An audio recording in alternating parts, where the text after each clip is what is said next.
Ladies and gentlemen, I am so honored to have this amazing singer, vocal coach, performer, and all things creative performing arts. She's teaching you how to sing better so you can live better. This is going to be such an amazing interview. So I want you to tune in right now and let me welcome to the God and Gigs show, Estelle Avbuere. How are you doing?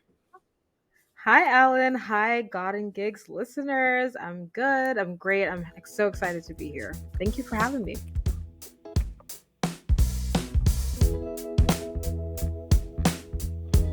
Oh, well, I am so glad to have you. We have been talking, really, it feels like we've become old friends over the Yeah. past few weeks because we've just Yeah. realized that our worlds are really in the, right? Like, I'm sorry, I've been stalking you, it feels like, for the last few weeks. So just like trying to, like, can you come on the show? Can you come on the show? Can you come this week? Can you come this week? But the truth is, it's because we realize we have the same really mission. You have a mission to help creators, singers specifically, and people who are performers to really become confident in their voice. I have a mission at God and Gigs to help all kinds of creators to become confident in their creative abilities, music, and all that. So it was just a natural thing that we connected. So I'm so glad to have you on the show. But you know, you have to do this because you're a podcaster too. You have to introduce yourself in the first 30 seconds to tell them all about your life story. But just tell them Yeah. the few things that you want them to know about you when they first meet you. What are the things that you'd want them to know right away? Yeah. So, again, thanks so much for having me. So, yes, my name is Estelle Avbuere. I am the daughter of the Most High. I'm a child of God. I'm also the daughter of Nigerian immigrants. And so my culture is very important to me. And because of that, I kind of, or maybe because of my upbringing, I kind of like went a more practical route initially when it came to my career, but I knew that God was calling me to the arts. And so now I'm a performer and performing arts entrepreneur. I started the online vocal studio, voice and performing arts studio called Creatively Performing Arts, as well as the podcast. And I love helping people to embrace their creative gifts that God has given them and to use them and build confidence in them, specifically in singing and acting and dancing and performing. And so that's what I love to do. Man, and again, like that's where our tribe exists, right? And I want to ask you, I always love to start with this. And it's not necessarily that you have to give like your life story. And I say, oh, the first time you heard this and the first time, because I feel like we try to, I think people are looking outside. You know what? I'm going to take a left turn right here because this literally just hit me. To you, since you have, I'm going to guess, been a creative all your life, what does it mean to you to say I'm a creative? Does it mean that it's something that you were just born with, or is it something that you do? Like you just described it, right? You have this world that you live Yeah. in, but do you feel like you were always a creative, like from the beginning? Yeah, for sure. So I think so I've thought about this a lot too because I of course we are all made in the image of God and God is the ultimate creator. And so everyone has this ability to create, of course. Like everyone has the ability to create, whether it's creating, you know, a meal plan for your family, whether it's creating like I don't know, like creating something new in your I don't know, in your academic journey, like creating a I don't even know. I don't know what I'm thinking why I'm coming up with these examples, but whatever your situation is, like we all have the ability to A great create. We all have example, the it's true. ability to innovate. We all have the ability to innovate, but when it comes to like calling yourself a creative, that to me is usually aligned with the disciplines that are within the field of the arts, meaning that you are taking action and applying your creativity in a way that is producing something that is like expressing where you're expressing yourself and expressing something that is meaningful. So whether it's through a story, through a performance, you're creating a performance, you're creating an experience that is entertaining, or you're creating a song, or you're creating a painting, right, or like a clothing design, right? Whatever it is, like it's applying that Yeah. creativity that everyone has access to, but you're applying it in a very practical way and using the disciplines that are within the arts is usually like when I think of like a creative, like someone who calls himself a creative, right? So you can still be creative and be in the health field. You can still be creative and be in the tech field, right? Of course, there's creativity. You should be creative in all in everywhere that you are. You can be creative because you have to come up with new ideas and apply them in order to move society forward in all these different industries. So that's one level of creativity. But for me, being a creative means that I'm producing something that is expressive of myself. And I've always been that way. I kind of grew up thinking I was going to end up in fashion. I loved clothing, I loved design, I loved style. Growing up, my mom um, worked in the health field, but also had a boutique. Growing up, my parents are both like entrepreneurs. My mom had a side business of a fashion boutique growing up that she still has. And so, because of that, and like seeing her loving fashion and everything, I just was always drawn to that too. But I also grew up doing taking dance classes, starting to sing in choir at church, and then in school choirs, taking piano lessons, starting to act, did theater, was a cheerleader. Like I was just always like performing, entertaining, doing something on stage. Like I just loved doing that, and so Yeah. like, literally, I couldn't get away from it, and I didn't want to, and I loved it. And but I never considered it as a career until like later in college. I started to think about it. It started to percolate a little bit, but it still wasn't there. I was a music minor briefly in college, or well, for a few semesters in college, actually, for a couple of years in college. I was a music minor studying voice with some teachers that I loved in my college. And I was a psychology major, music minor, and that really just broadened my perspective to see that, oh, like I really do have this gift, and I can grow in it even more. And then after college, I was psychology pre-med, thought I was going to go that path, started going that path in that career field, in that academic space, and then knew that God was calling me out of that.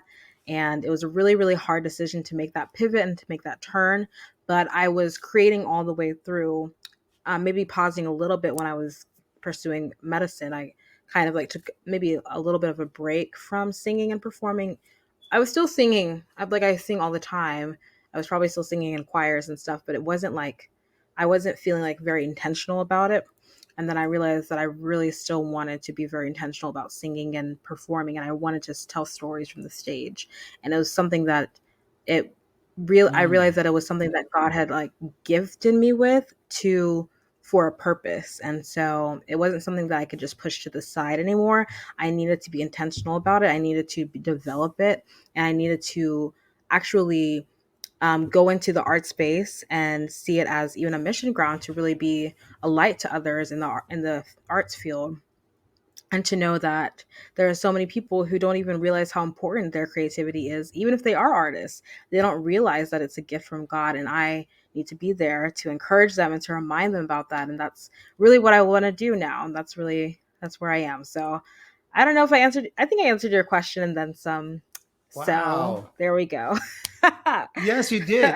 Yes, and well, I love. Here's the part that I really start to pick up on, where you talked about all of these other interests you had. Like you talked about the creative, Mhm. and I don't even want to call it non-creative, but let's just say non-performing arts, right? So the Right. other things, the other skills you had, the other majors you were considering, and that is where I Mhm. think a lot of our listeners and a lot of those people who follow us, they live in that space. They don't live in the we do, we just live on the stage and we live in the art studio and we live, they don't live there. They usually live somewhere in what I think we talked about even in the previous conversation.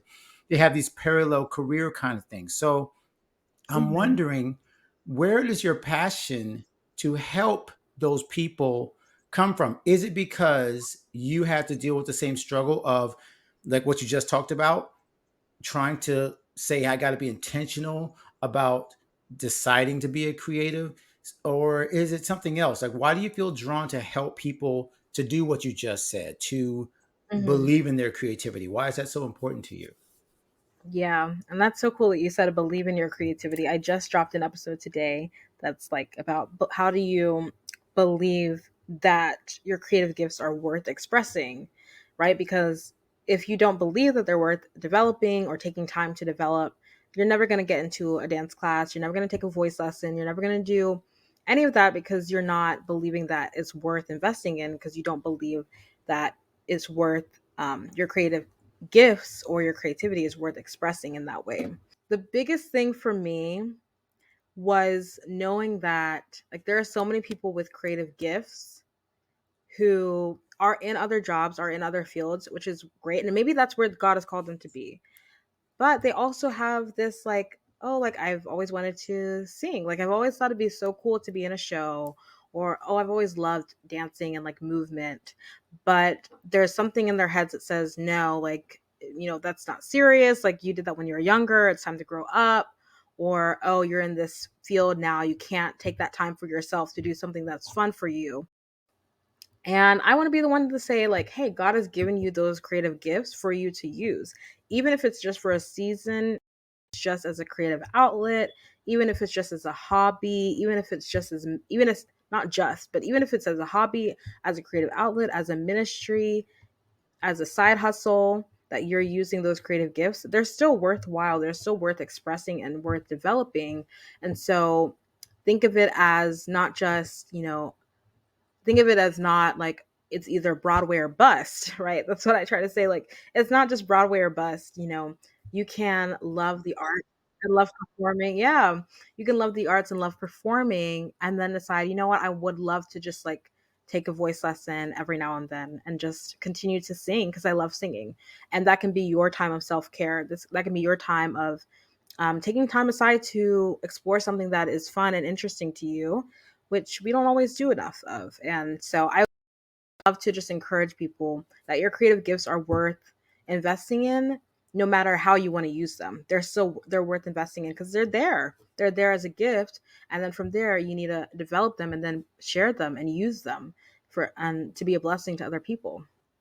The thought that came to my head was I'm trying to think of, oh yeah, it was the verse that God says, when the Bible says that he gives us the desires of our heart, right?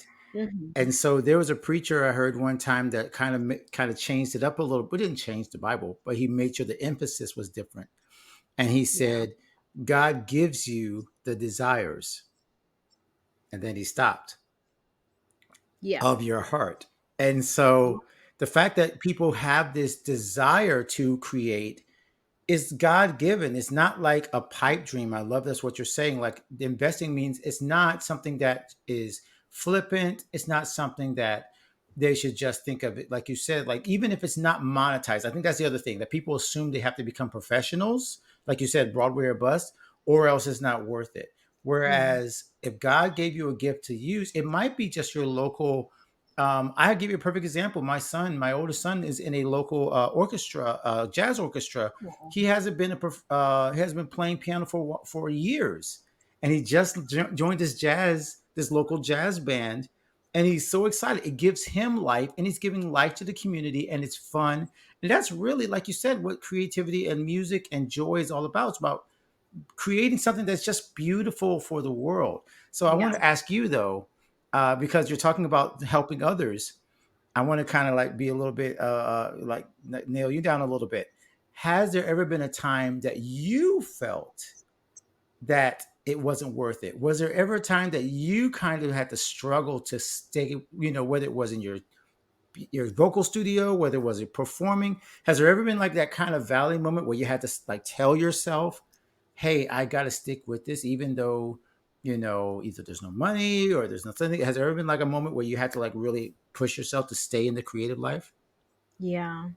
Well, yeah, for me, I decided that I was going to be pursuing this professionally, personally.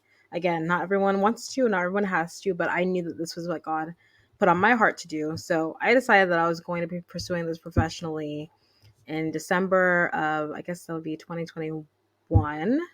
So kind of like started full steam ahead January 2022, and here we are in 2023. And so I, although I grew up in the arts my entire life, right? So to me, it was always something that was there. And then when I decided to intentionally pursue professionally, it was like as soon as I got, made that decision, I was transitioning out of medical school, out of medicine in general. And so that was a really hard transition, just like dealing with like, oh, shame, or like, oh, you should be doing this, fears, felt like people Mm. like maybe looking down on me, or like thinking that I was, like, what was I doing? Thinking I was crazy, being told, what are you doing? So, yeah, I laugh about it now, but it actually was pretty painful and like very hard. But I knew that this was like, I still have that drive in me that like, I know this is what God has called me to. I heard the voice of God. I want so badly to be in the arts field, and I want to pursue this career wholeheartedly and further my education in it too. And like just be the best that I can be so that I can be of service to others. And I don't want to spend another moment doing something that I know God has not called me to do. And so, yeah, that Mm. transition was really hard for me, but I still had that drive. I think maybe when it came to like last year, I think I like later on in the year, I did have like a dip. It's, you know, I think that's a term that a lot of times is used in like the self, like professional development space and entrepreneurship space of like, you hit the dip when you started the business, or you started Yeah. something new, you started to pursue, yeah, this like creative goal of yours.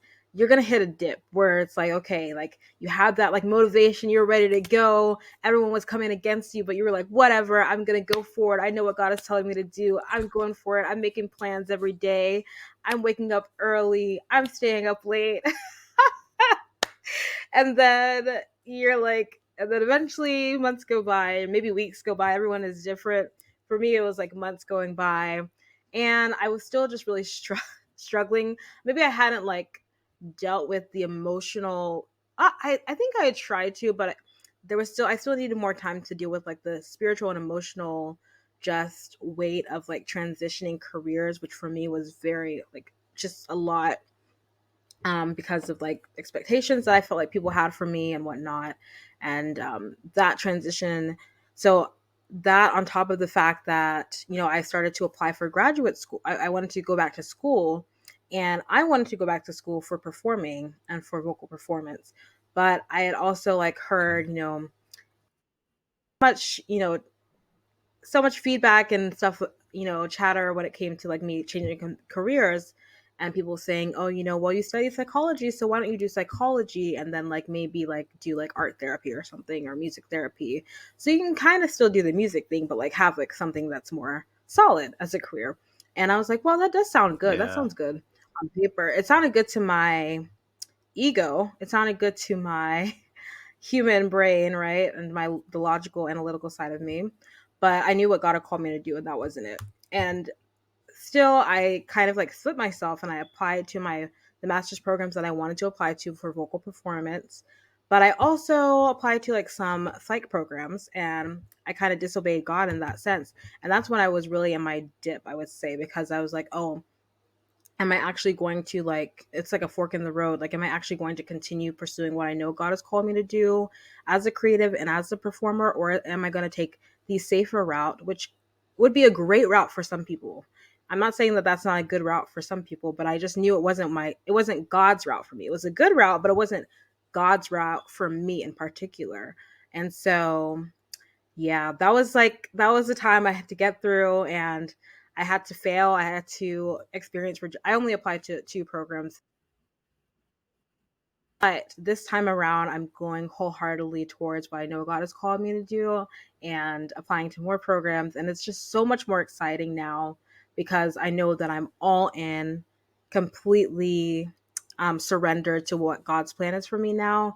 And it's a completely different um, experience when you've gone through that dip, you've gone through the like doubting season of like, is this really worth pursuing? Like, am I actually doing this? Is this crazy? Maybe, when you've gotten to the other side of like, no, I know that this is where God called me to be. And when you've gotten to the other side of, this is where God has called me to be, and I'm sticking to it.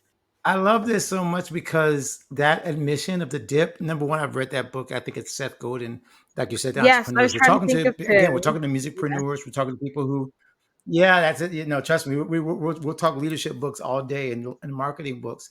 But another thing that Yeah. immediately brought to mind when you talked about your story is now the person that you're now helping, right? Your clients, your vocal Mhm. students, the people that come to you now, even those that listen to your podcast. So I wonder, what is the first lesson since you've learned this lesson? You got through the dip, you pushed through.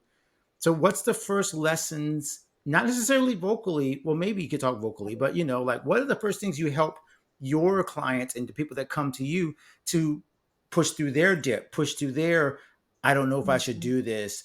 I don't know if I should invest in this. I don't know if my voice is so Hmm. like what's the first thing you tell them so that they could push through their, first obstacle and actually achieve this creative dream that they have? Yeah. I'm trying to think. So, very like thinking of just one or two people. I would say who I've seen kind of have that moment. I'm still a little bit, I'm still newer, but just to be honest, but like who I've seen have had that moment, even of doubt in their own voice, like even like in a lesson, and um, so I would say it's real. First of all, recognizing what's going well, like what are the things that are actually working, because sometimes we hit the dip or whatever because we're like, oh, I'm not seeing the outcome that I want, right? Or I'm not hearing the outcome that I want in my voice. So like why even move forward? So just reminding you of like, okay, where have you come from? That's what some people have done for me. That's what voice teachers and my mentors have done for me too. And I have done that too.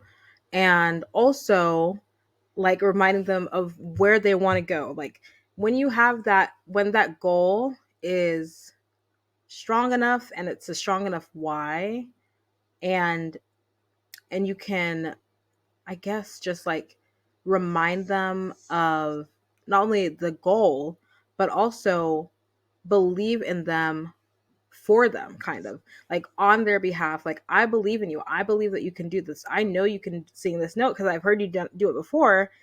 And maybe in this moment you're feeling anxious, you're feeling a little nervous, and that's going to affect your range. Sometimes it's going to affect your breath support, right? When you're going for this note, you're feeling a little nervous. Okay, you're not going to have as great of breath support in this moment. That's okay. Like recognize that. But I know that you can do this. I've heard you do it before. And so kind of like instilling that sense of belief in them that I have in them, showing them that I believe in them has been, I think, something that's been good. And then also from there, reminding them of like how good it feels, like how good it's going to feel when they reach that goal, right? So when they're performing or when they're doing that, so this one client that I finished up working with like a few sessions back to back, she was preparing to like sing a song for one of her friends' birthdays. And it was just such a heartfelt thing. She just really wanted to do this really nice performance of this song for her friend. And I just kept reminding her, like, it's going to, in that moment, you're going to feel, your friend is going to be so happy. She's going to be so just like happy that you spent this time to give her this gift of this song. And like in that moment, just focus on the joy that you have like in that moment with your friend and whatnot. And so like that made it more meaningful as opposed to like, okay, let's sing the song again. Let's do it again. Let's do it again. So I think instilling that belief in themselves and then also just reminding them of the beauty of the future goal. That was an incredible answer. Like you were starting like, oh, like, oh, that's exactly what every person needs. Like, trust me, like I was like listening with rapt attention right there because we go through that even if we've been 20, 30 years, whatever, in the industry as a performer, those same thoughts come in. The comparison, forgetting why I'm here, thinking that everybody's looking and no one's going to like it. And then you have that mental. I remember a book. This might be good. I don't know if you've checked out this book. I remember it was called A Soprano on Her Head. I can't remember the author. I had to put a post to or a link to it, but it described like the jury of yeah, it describes the inner critics as a whole bunch of judges just staring at you. and she was talking about sopranos, like soprano, and she said yes, and I think she was saying like you have to almost imagine this vocal teacher. I guess she was using like all these crazy analogies to get them to stop thinking about the judges. And she's like, imagine singing like you were standing on your head, like just anything to break this mental block that we put on ourselves as performers. And I think, again, it's not just performers that do this. I think human beings. I mean, you just talked about even in our faith, usually the obstacles to our own faith is the way we look at ourselves, not what the way God is or the way we elevate our problems and then we elevate our weaknesses. So I think it's so powerful that you said, yeah, you remind them of the good, remind them why they're doing it. And if you're listening to this right now, you're hearing that someone else believes in you more than you do. That's amazing. So I love that answer. I want to ask you, since we talked about some of the struggles, let's talk about some of the mountaintops as well. What has been like your favorite moment so far as a performer? What would you say has been like a mountaintop experience for you, where you saw all the stuff that you worked for, you saw it come like to fruition for you? So one of them was the the performance, well, the auditions that I recorded, like the self tape auditions that I recorded last year for the musical theater vocal performance programs that I applied to last year. Just getting to the point of like actually going and like professionally recording these auditions with an accompanist who's now like a great, good friend of mine, and who's amazing, and like just getting to be in the room and like record it in this beautiful studio and this dress, and like it was really nerve wracking, but I did it, and it was like it turned out pretty well, and I was really just really proud of it. Even though, and like I have that now like to use in my reels and everything. I was just so proud of it. I'd worked on these two songs at least that I had done, and then I had other songs that I worked on that I did for other auditions, but like those were two songs that I really really worked on and really loved. And one of the songs, to connect it to another mountaintop moment, I then later performed at just like my the voice studios, I guess like end of the year performance or whatever. I performed it, and I wasn't really sure if I was going to be able to, but it was really exciting because I had spent like months and months working on it, and now it was a great performance. It's just very in the moment. I mean, a great performance. I don't know how everyone else experienced it, but for me, it felt very in the moment. It felt like I was really Yeah. present. It felt really fun, and it looked like it got good feedback. But I mean, I just really enjoyed it, and now it's like a key piece in my repertoire, and like something that I go back to again and again, and that I love. And I performed it since at like open mic night and just like and other auditions, and so it's been great. Those were a couple of great moments performing wise that I've been able to have so far, and in addition to just other audition experiences. But I'm just excited to continue having them. I have more auditions coming up for grad school applications that I'm doing. So more mountaintop moments, hopefully, in the near future. Amen. Amen to that. Here's something that's really I'm really impressed by, because there's this phrase with leaders and people that are teachers, right? That the teacher is not better than the student. That that the best teachers are still students, and I think you're exemplifying that. Mhm. But you didn't stop to say, "Oh, I haven't made it to this level." That you immediately had a heart to go back and serve other creatives. You immediately said, "Even Mhm. though I'm on this journey, I'm going to teach someone that's a little bit behind me." And continue to help them. And that's an Mhm. amazing spirit. I want you to talk a little bit as we're closing up here about your podcast and just your heart to Yeah. do that. Like your podcast, you're already at what, 100 episodes or so? I have 130 episodes as of today. So, Wow. yeah. It's been cool. It's been a journey. Yeah, lots of ups and downs. Had some dips with the podcast too.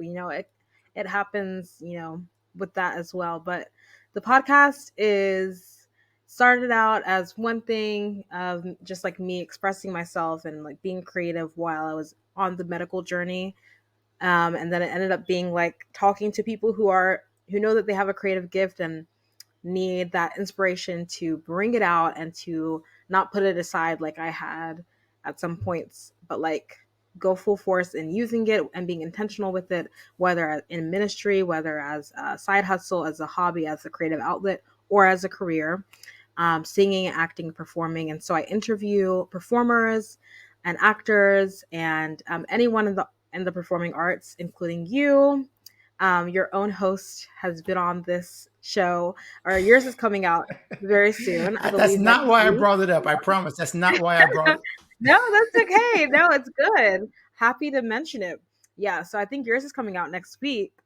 I've had, let's see, Nyla Watson, who's on Broadway and on the tour for Hadestown. I think she just wrapped up the tour for Hadestown, but she's been on Broadway and like Waitress and among others, and The Color Purple, I believe.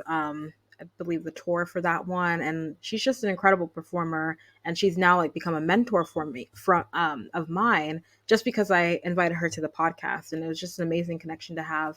I've had other like local artists, musicians, entrepreneurs, people, content creators who have like millions of followers on TikTok or like have like small content, brands or whatever. It just doesn't matter. Like any creative people who are in these creative spaces, and whether singing, performing, songwriting, acting, dancing, I've been able to just interview so many people, and their conversations are like master classes for in some ways on dancing or on singing and acting and performing and even creative creative branding and things like that. So I would really just encourage artists, like all artists, but especially if you like grew up singing, you grew up performing, you grew up doing theater, and you want to get back to it as an adult, you want to you want those like beginning steps to really build confidence in yourself when it comes to singing and performing, and just build confidence in yourself in general and performing, then definitely check out the podcast. It's going to really, really help you. It's going to give you some basic steps and some really beginner steps. And it's also going to who are just so generous with their time and so generous in giving you great, great advice, including Alan C. Paul. So, starting next week. Oh my gosh. What a great, Yeah. what a, you did that perfectly. So yes, please make sure your link is right there in the description of this particular episode. So they are clicking it right now. They are subscribing because they've heard. Again, this is, and I want to make sure that we close off with this. You're walking the talk. It is so important to me in this community that we don't have people who just talk about, oh, this is how you get a million followers, this is how you get on Spotify, this is how I get a million streams, this is how. Everybody that's on the show has been a practitioner, has been someone that lives what they talk about, Mhm. and you're an a perfect example of that. I just wonder if you have one final word to say to someone. I always like to close out with a question like this: someone who Yeah. is right at that moment, they're thinking they're either in the dip that you were in, or they're at that position where they're just about to say I'm all in, like you said. So what would you say to that person who's listening right now or Yeah. watching right now, and they're right at that moment, that just like you were just about to, but you had those insecurities or those fears, but God is calling them to pursue Yeah. their creative career in a greater extent? What would be your final word to that person? I would say just don't let fear be the reason that you don't do the thing that you want to do. There are other reasons that maybe you shouldn't do certain things, right? But don't let fear of man or fear of the future be the thing that stops you. If you believe that God is calling you to something or has given you a gift for something, or you have this just like inkling of like, "Ah, I just like, I love this thing. I have this creative interest, this passion for music, for playing piano, for writing songs, for spoken word, for dance. And I just like wish, like, there's part of me that just wishes, like, man, I wish I could do this." Don't ignore it if it's fear that's making you ignore it. Only you can put it aside if you're like, no, like I know that God is not calling me to that right now in this season. Okay, I'll let you put it aside. I'll let you go with that. But if it's fear that's stopping you, that is not okay. Don't let fear be what stops you. Let faith be what fuels you to like take a hold of that gift and put it to work and develop it into. If you're in that dip, if you're like in that place of like it's just not working, I'm not seeing the outcome I want, I'm feeling tired, I'm exhausted, I completely understand you. Like literally, I completely understand that feeling of exhausted, of not seeing the outcome that you want to see. But I just want to remind you to just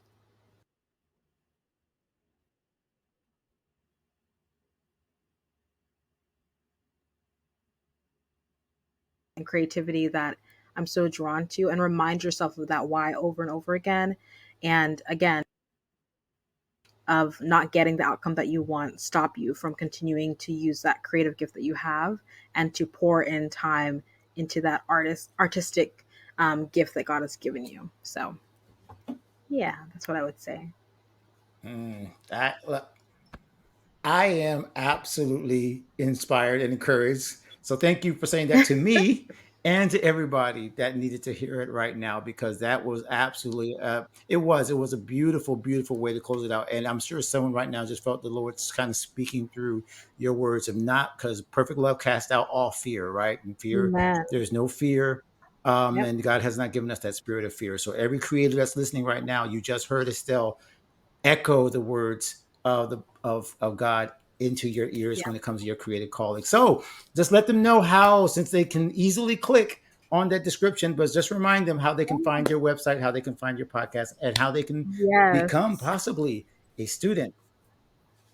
Yeah, so definitely go to my podcast is called Sing Confidently, Live Creatively.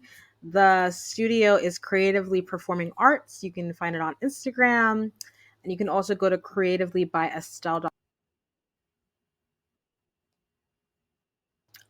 My voice lessons and stuff like that. If you just go to creativelybyestelle.com, you'll get everything that you need from there. And I would say that I'm also doing a free workshop coming up very soon for singers, anyone who wants to sing and perform. If you have any questions about singing and performing, I'll give Alan the link for a Google form. It's just like a pre sign up kind of, so I can kind of get some feedback from you if you have like a question, like you always wanted to ask about this thing, like how do I reach these high notes, or how do I do this thing when it comes to performing, like how do I overcome this like performance fear of performing, or whatever the question is, you can put it in that form. It's like less,